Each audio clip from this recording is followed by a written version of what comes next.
events a lot into our lives, and one time we're going to be prayed on, no matter what. I may have showed my outer area during this time in this life while I live here in this dunya, but there will be one time I will be fully covered and fully clothed. I didn't have any salah in my life, but I'll be prayed on one day. Because this is the reality of this world. We have to rush towards salah.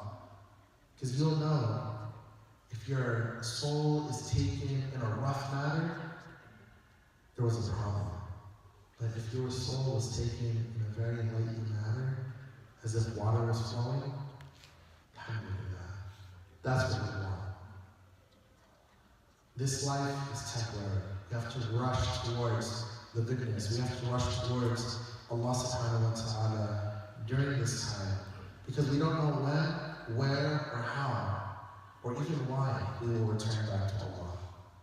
You only make dua that Allah takes us in a state that He is pleased with. Imagine if we died in sujood.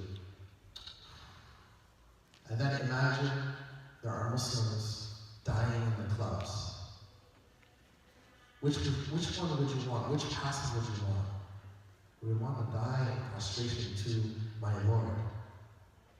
And imagine there are those that are rushing towards what is bad. And that's how you are resurrected. The way you die is the way you are resurrected. Do I want to be resurrected in a state of salah? Or do I want to be resurrected in a state of haram?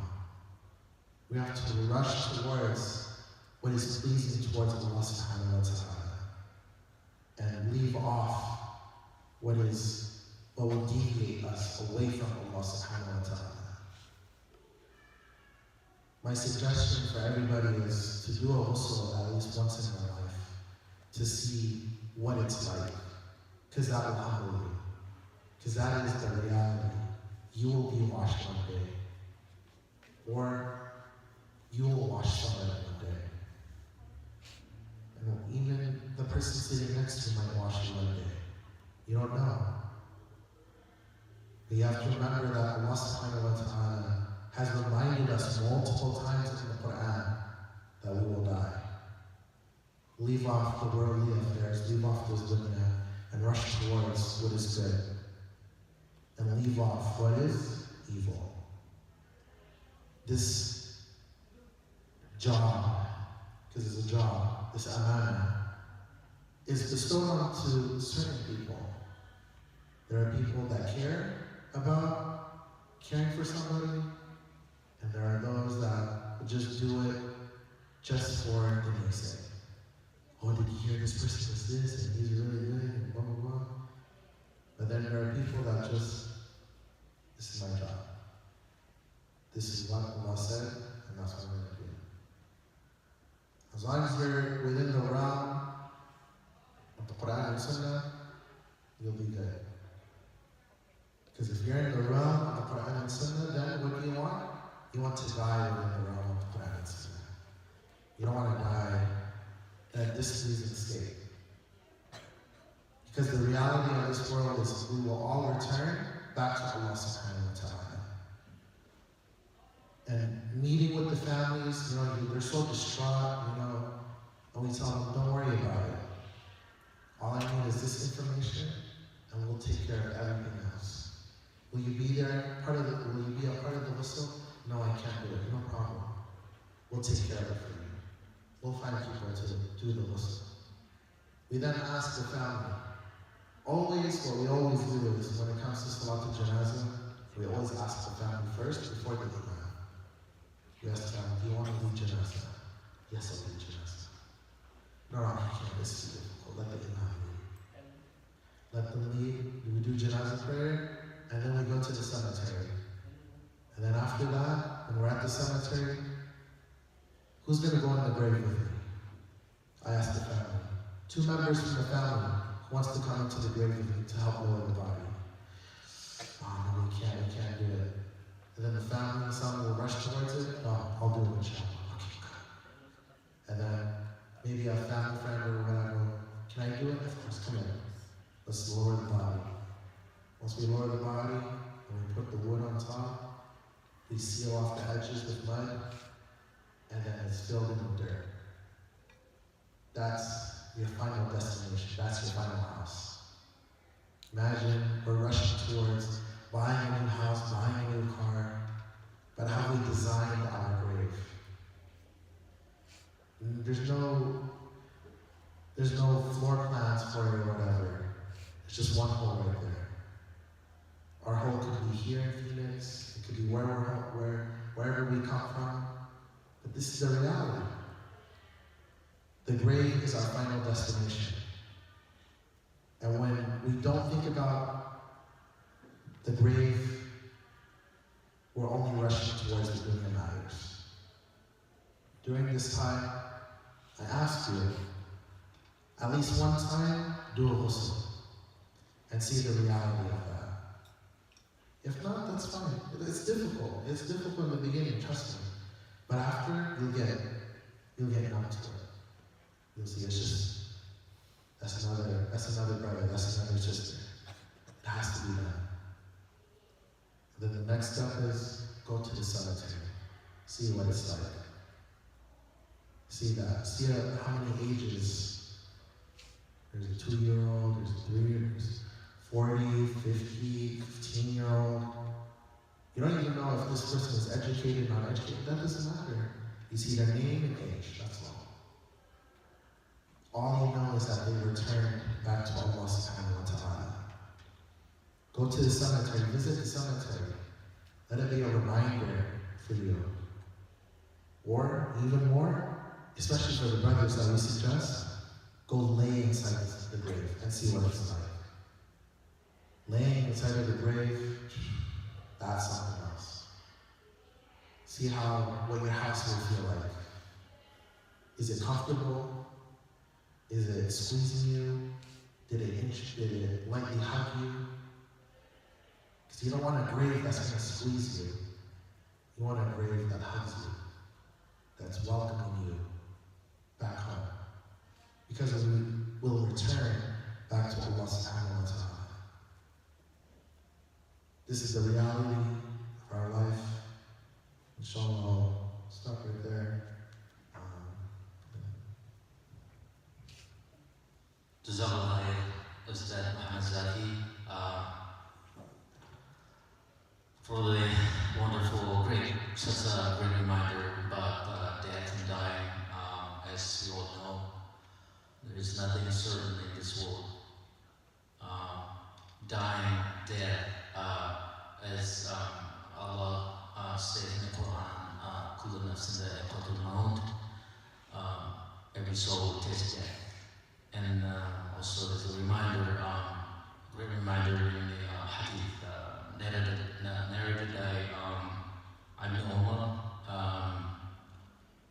He was in the company of Rasulullah sallallahu alaihi wasallam, and there was a man came among the Ansar, and he asked Rasulullah sallallahu alaihi wasallam, "Oh, ya Rasulullah sallallahu alaihi wasallam, who is the best, who is the wisest person in this world?"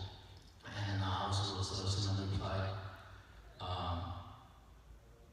"The one who remembers death the most and is the best in preparing for it, those are the wisest person." So,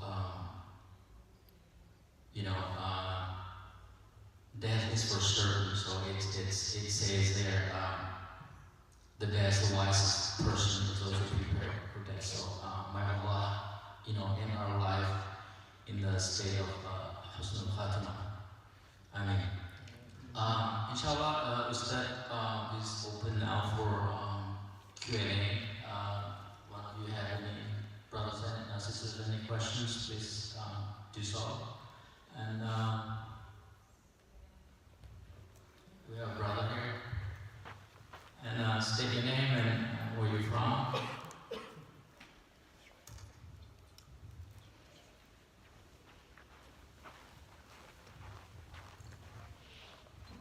Jazakallah, Haji from Los Angeles. My question is, how much the cost of funeral here in Russia, including the ghusl and whole process. Thank you.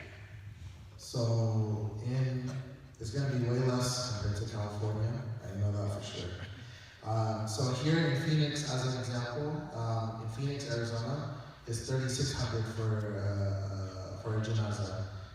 And then in Tucson, we have less expenses, so we're at $3,000. That includes everything from start to finish: the funeral home, picking up, transport, the plots at the cemetery, all materials used for also. So that includes and the headstone for the grave and all of that. Alhamdulillah, in Tucson, and also here in Phoenix as well, we own our own cemeteries. We are completely separate. We don't have like sections or anything at the very big cemeteries. Here in Phoenix, they have about 15 acres or 30 acres worth of cemetery. And then in Tucson, as we're a smaller community, right now we're at about 2 acres worth of cemetery. We're only about 25% full. But yeah, so that includes everything from start to finish. How much is it in Los Angeles? Bay Area is around 12,000. You're from the $12,000. Yeah, where I live in Riverside, it's about the same, about $10,000. Yeah. Yeah, I think that if you want to drive like about an hour from Los Angeles, you can get like about 5,000. You know, it's, we don't want to do it, but obviously the sunnah is where you die is where you should be buried. It would be cheaper to actually bring a janaza from California to Arizona. It would still cost less than $8,000. That's true. Yes. Questions, sister? Chaplain, thank you so much for the information. My question is, I'd like to preserve, once in my life because I want to prepare when my loved ones pass away. And you mentioned that you'd written a handbook for it. Is there a way for us to access that? So the handbook that I've written is towards the Tucson community because every community is a little bit different. But I can share that. So the main thing is to always be connected with your local masjid. Every masjid has processes that are a little bit different. As an example, like Midwest, you have to use a cement vault and all of that. So the processes might be a little bit different, but usually everything is within 24 hours. So I'll explain the process of janaza as we do as an example. So let's say somebody passes at the hospital. Usually the family will then call us, letting us know that so-and-so has passed away. And then in that case, I'll give a heads up to the funeral home, letting them know that this hospital is going to be calling you. So the hospital, the nurses will then do is bring the body down to the morgue, and then the morgue people will contact the funeral home. And then after that point, I then, as a representative of the masjid, we connect with the funeral home and start to arrange the process of ghusl and getting any and all permits needed to do the burial. And within that time frame, we're also arranging for the volunteers to do the ghusl, because everybody is a volunteer. So we arrange with the volunteers to do the ghusl, and then after that, we then go to the masjid. Not all the time we go to the masjid to do janazah prayer, it just depends. But lately we have been going to the masjid. We go to the masjid, do janazah prayer, and then we go to the cemetery. So there's always